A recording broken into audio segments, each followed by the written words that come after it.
a flood warning comes too late or doesn't come at all, it's often because we didn't have the right data from the right place at the right time.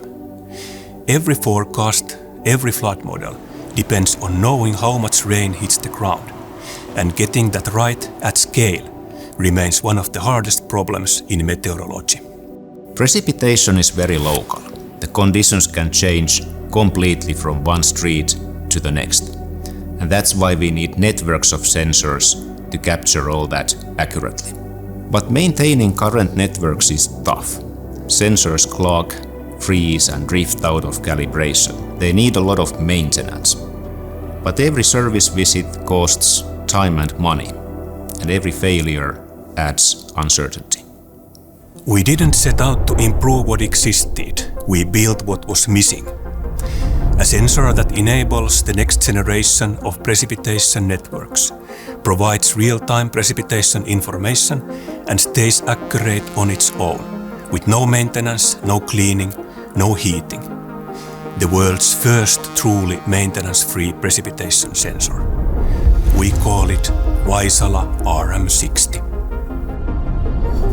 At the heart of RM60 lies PRECICAP, which is a patented vertically pointing Doppler radar. And it does something that no other product in this category can. It detects hydrometeors one by one. So in addition to rain intensity and accumulation, it gives us the full characteristics of the precipitation event. And all this from a sensor that auto-calibrates itself, needs no windshields and runs on low power. We have been able to create a product that is truly disruptive. For the first time, you can have a high-performance precipitation measurement at every station in your network, including the remote ones that nobody wants to visit.